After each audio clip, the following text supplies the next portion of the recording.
Oi, pessoal, sejam bem-vindos a mais um Viver Bem aqui na tela da TV Unifev. No programa dessa semana, a gente está recebendo a Vânia Cristina de Oliveira, ela que é psicóloga do Cell Saúde, e a gente vai falar sobre o transtorno do espectro autista.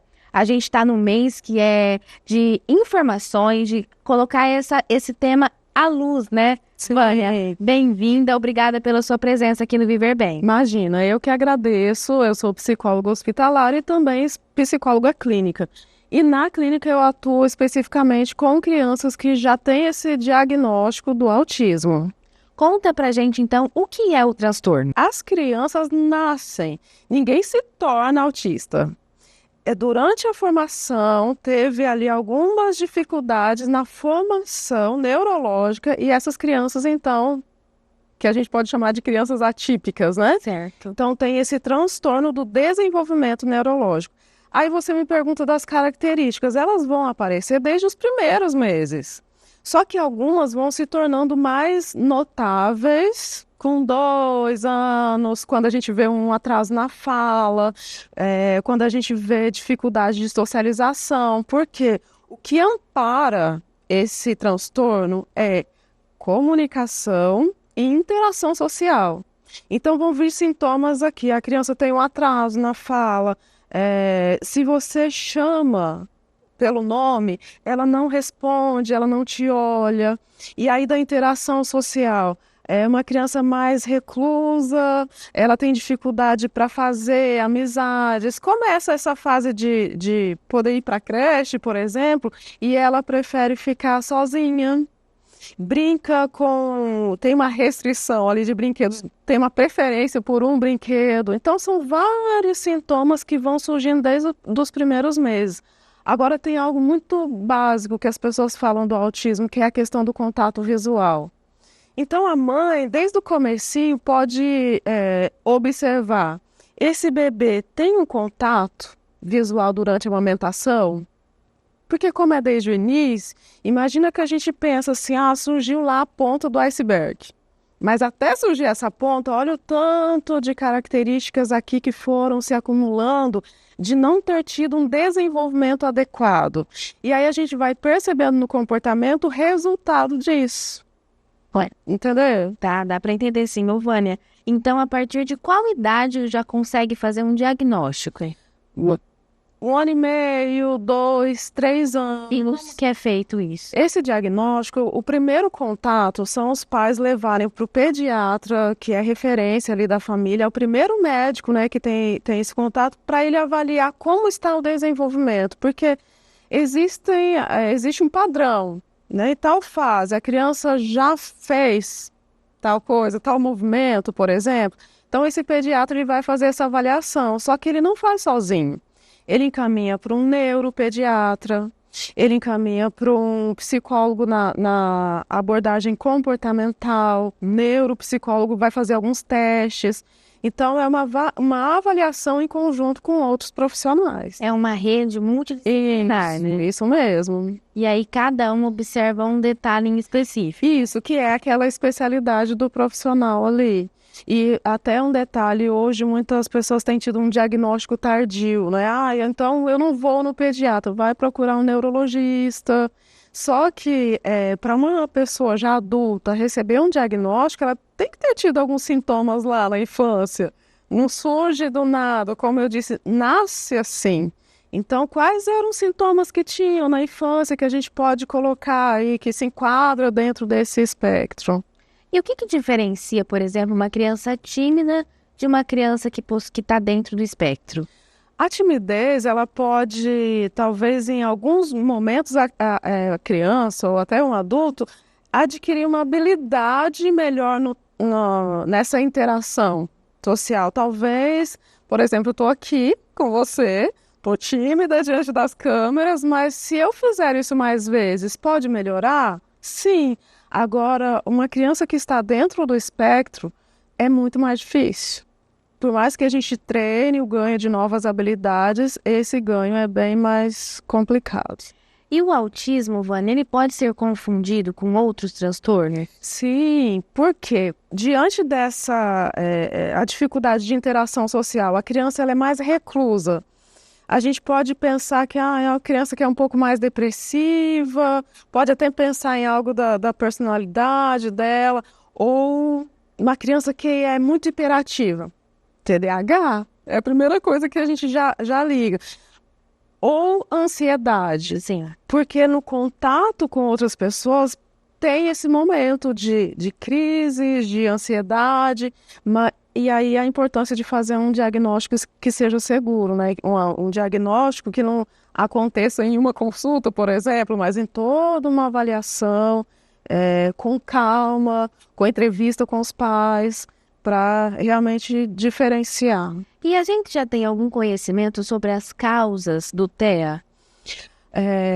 Existem aí causas que ainda estão sendo estudadas, mas as pessoas já ouviram, né, falar sobre a questão genética e também sobre fatores ambientais. Já que a criança nasce assim, o que seriam esses fatores ambientais durante a gestação? Talvez o uso de alguns medicamentos que podem interferir. Aí nesse momento, eu falo sobre a importância de fazer um pré-natal adequado desde o início, né, da gestação. Só que um fator ambiental por si só não é suficiente, precisa ter uma predisposição genética também. Certo. Então são causas aí possíveis desse transtorno. Ô, Vânia, e fala pra gente, como esse diagnóstico, ele muda também não só a vida dessa criança, né, mas também dos pais e de toda a família. Sim. Como é que é lidar com isso? Eu até digo para você, Júlia, que mais importante do que o diagnóstico os pais, quando começam a perceber alguns sinais, alguns sintomas de que o desenvolvimento não está sendo adequado dessa criança, procuram um profissional. Porque lá na frente, se esse diagnóstico vai ser fechado ou não, quanto antes começa a intervir no ganho de habilidades, melhor é. Então, para os pais estarem envolvidos nesse processo é bem importante. Ô, Vânia, fala pra gente, existem vários tipos, níveis de autismo. Explica pra gente, fazendo um favor, um pouquinho. Quando a gente fala do espectro, então tem aí o que a gente chama de nível 1, que seria um pouco mais leve e mais difícil de ser identificado. Por isso que algumas pessoas, quando recebem o diagnóstico tardio, é porque ela foi tendo ganho ali de habilidades, foi se adaptando aos comportamentos, né, de outras pessoas e passou despercebido. Nível 2 de suporte já é um pouquinho mais grave e nível 3, né, já mais difícil. Só que também algumas pessoas pensam assim, recebeu o diagnóstico de autismo, então ele vai ser incapaz de fazer algo, ele é deficiente, né? Pode até ser que o grau 3, que é um pouco mais grave, ele tenha em conjunto, né, com esse transtorno, uma deficiência intelectual. Mas eu gosto muito de frisar também que o autista não dá para a gente comparar, é muito peculiar, assim, é o ser humano, né? É muito peculiar. Mesmo crianças que têm a mesma idade, o mesmo diagnóstico, tem ali as suas, né? Que está dentro desse espectro, né? Tem as suas diferenças. Então, muitas têm altas habilidades também. Porque tem o hiperfoco, gosta tanto de algo, matemática, música, e aí são fenômenos, vamos dizer assim, entende? Ô, Vânia, fala pra gente sobre as intervenções. Quais são os tipos de intervenções que, por exemplo, um psicólogo faz? O psicólogo, a gente sempre indica que trabalhe na área comportamental, porque a gente vai fazer uma análise funcional desse comportamento da criança. O que, por exemplo, pode ter sido um gatilho para desencadear uma crise? Então, a gente trabalha com uma observação, com muita anamnese, né, que é uma entrevista com os pais, faz observação no ambiente escolar, onde essa criança frequenta, para entender o que vem antes de um comportamento, qual é o resultado disso, e aí a gente vai intervindo, vai modificando o comportamento que não é desejável, para que essa criança tenha ganhos aí de novas habilidades. E toda criança com autismo, ela precisa fazer uso de medicação? Como que funciona isso? Não são todas as crianças. Quando um médico... Por isso que durante o tratamento, o acompanhamento, vai ter várias especialidades. E o médico ele vai poder identificar até quanto de prejuízo nessa interação com outras pessoas essa criança tem. E é necessário o uso de medicamento, então nem todas as crianças têm que passar por esse processo. E como que a psicoterapia pode ajudar crianças com autismo? Então, a gente contribui nesse comportamento que vai trazer para ela um bem-estar também, porque essa criança, ela vai, por mais que esteja ali sozinha, não está se relacionando tanto como a gente, né, gostaria ou acha que deveria ser, mas vai auxiliando para que essa criança entenda o quanto é importante estar se relacionando, se comunicando, porque para ela isso é ruim. Por exemplo, uma criança que tem um autismo e ela é não verbal, não se comunica através da fala. Como que a psicoterapia pode ajudar? A gente tem alguns mecanismos aí de figuras que vão auxiliando. O que que ela quer? Porque às vezes uma criança entra numa crise porque ela quer se comunicar, ela quer que os outros entendam, né, o que ela está sentindo. E nem todas as pessoas têm um jeito adequado de expressar isso, né? Ô, Vânia, e como que as pessoas, como que as famílias podem lidar, por exemplo, com aqueles movimentos repetitivos, Estereotipias. Explica pra gente um pouquinho. Então, tem alguns que, como eu falei, é uma maneira de expressar o que está sentindo. Algumas crianças que ficam felizes e ela manifesta assim, né, com as mãos e tudo mais. Agora, durante uma crise, por exemplo, se é algo que os pais percebem que está prejudicando, porque uma coisa que a criança autista tem é muita sensibilidade. Sensibilidade a sons, sensibilidade à luz. Então, se em algum desses lugares ela se encontra agitada e começa a manifestar assim, retirar desse lugar, acolher com muita calma, né? Mas acolher nesse momento, tentar entender o que você está sentindo. É preciso ter paciência, né? Muito. Os pais precisam se preparar. É uma demanda grande, assim, para os pais de tempo, porque com todas essas terapias que precisa, então, são cargas horárias grandes, né? Muitos pais, às vezes, até param, reduz muito da sua rotina em prol da demanda dessa criança. Vânia, a gente vai dar uma pausa rapidinho no Viver Bem. Pessoal, não sai daí não que a gente já volta.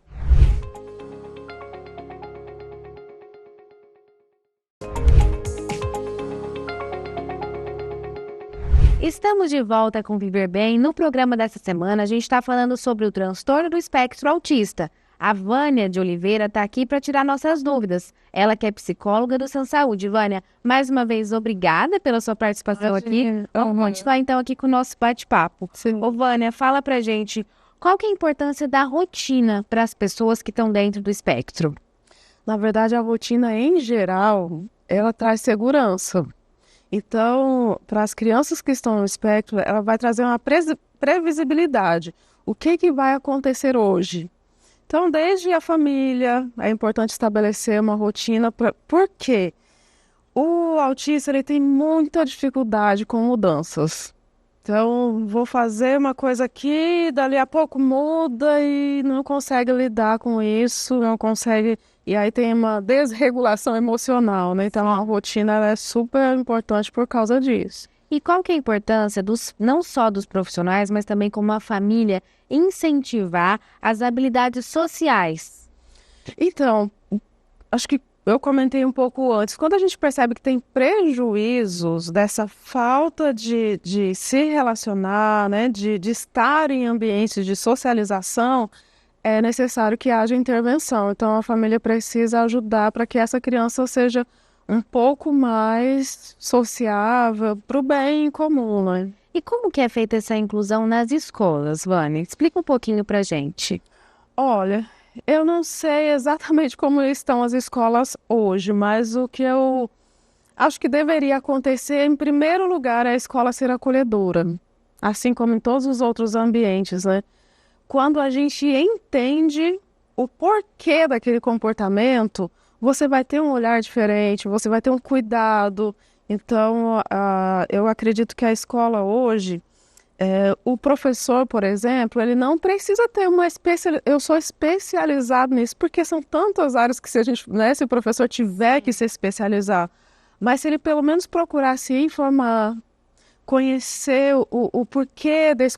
Não é birra, aquilo que está acontecendo ali não é uma simples birra, isso é uma dificuldade crise, aqui né? de como ele entende, porque o autista ele tem isso, como ele entende o que você está falando.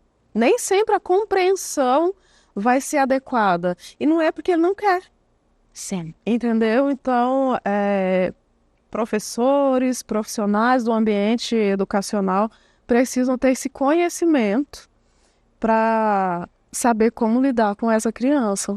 E a gente está num mês que quer colocar foco nesse tema, né, no Sim. transtorno. Fala pra gente, ainda há um preconceito grande, né, Sim, Vânia? existe. Existe até aquilo que eu falei, é autista, então é um deficiente intelectual? Não, não. Então, a informação, que é o tema da campanha, né, desse ano, que a informação gera empatia, e a empatia gera respeito. Então, eu preciso conhecer, eu preciso saber o porquê que essa criança está se comportando assim para eu respeitá-la, para eu tratá-la com dignidade. E por falar em dignidade, quais seriam as principais ações que as pessoas poderiam tomar, além de se informar, para ajudar? Hoje, por exemplo, nós temos aí a campanha com esse objetivo de trazer conscientização. Eu acho que seria muito importante ter grupos, né, de apoio, né? Eu tenho um paciente que a mãe chegou até mim porque ela ficou sabendo através de um grupo de rede social, mas que é um grupo onde as mães dão um suporte para as outras. Olha, hoje aconteceu isso, não estou muito bem. O quanto isso traz um senso de pertencimento. Eu não estou sozinha nessa situação. Então, eu acho que momentos, não só, falei agora de rede social, mas de ter grupos de apoio presenciais, né? Isso seria bem importante. E vai ter um evento agora, dia 30, né, Vânia? Fala pra gente sobre esse encontro. Como é que vai ser? Como é que vai funcionar? Tá, esse é o terceiro encontro de famílias atípicas, organizado pela Santa Casa. Vai ter um momento de palestra, de orientação com profissionais, mas também vai ter uma roda de conversa falando sobre a progressão do autismo. E aí já deixo esse convite, esse incentivo para que mães, pais também estejam presentes. Porque quando a gente ouve o relato de uma outra pessoa e você não se sente só, isso te dá um encorajamento. Não, deixa eu respirar e seguir, porque é assim mesmo. É assim que funciona. E até a questão da inclusão. Quando a gente vê alguém que é diferente, que pensa diferente de nós, não só porque é autista, como que a gente lida com isso? Eu vou simplesmente ignorar porque você pensa diferente de mim? Não. Então eu tenho na minha rotina diária aprendido também com os meus pequenos. É gostoso. Eles têm uma sinceridade que fala o que é muito real. Tanto que um autista, ele não tem um filtro, né? É muito literal. Se você fala algo meio sarcástico, ou uma brincadeira de faz de conta, eu tenho um pouco mais de dificuldade, porque é muito... Não, o que eu sinto é isso, o que eu vejo é isso, e é gostoso também ter observar, né, como é essa vivência deles e um aprendizado pra gente. Ô, Vânia, explica pra gente o que significa o termo neurodivergente e como ele se relaciona com o TEA. Tá. Só antes de responder isso, falando um pouquinho mais do evento, certo. Dia 30 de abril, 8 da manhã a meio-dia, no Centro de Convenções. Isso. Ok. Neurodivergente. Na verdade, é um termo que está relacionado a como o cérebro funciona. Então, como eu falei antes, eu penso de uma maneira diferente, eu entendo de uma maneira diferente. Quer dizer que eu vou ter limitação para aprender? Não, mas eu vou aprender de uma maneira diferente. Então, aí volto lá, né? O professor identifica que aquela criança não está aprendendo daquele jeito, vamos fazer uma atividade adaptada. Sim. Né? Então, neurodivergente é isso, são crianças, adultos que têm um funcionamento cerebral de uma maneira diferente. E quais são os principais mitos ou equívocos em relação ao autismo, Vânia? De novo dizer que assim, são pessoas que têm um jeito diferente de olhar, de pensar, de se comportar, mas não significa que eu vou excluir, né? Esse é um doente mesmo, isso, né? Então, eu acho que a gente precisa ter um olhar com muita empatia e respeito. E aí já vai tirando, né, o que é mito. Não, são pessoas, são crianças, são seres humanos, né? Ô, Vânia, a gente tem visto um aumento no número de casos, né? Esse número de casos, ele aumentou ou, na verdade, as pessoas estão sabendo e falando mais sobre isso? Eu acredito, Júlia, que é as duas coisas. Porque a gente não tinha tanto conhecimento né? para avaliar, Sim. como nós temos hoje. Mas, ao mesmo tempo, a tendência é aumentar. Então, na última pesquisa que eu vi, a cada 36 crianças, uma nasce. Então, imagina, é um número já alto, né? Porque a gente vê até adultos hoje sendo diagnosticados. Sei. Né? Uma das coisas que eu vivencio na clínica é alguns pais que descobrem que são autistas depois que recebeu o diagnóstico dos filhos. Espera, mas eu também tenho um comportamento um pouco assim, e aí vai fazendo sentido, né? Por que que eu pensava assim, me comportava de tal maneira, e aí vem o diagnóstico tardio. Vânia, o nosso tempo, infelizmente, está acabando. Poxa. Mas, para encerrar, eu queria que você deixasse um recadinho para o pessoal de casa, fizesse o convite para essas pessoas participarem desses encontros. Acredito que as inscrições já tenham se encerrado, Sim. mas vão haver novas oportunidades. Sim. Né? É um encontro, como eu falei, é o terceiro esse ano e a intenção é que continue, né?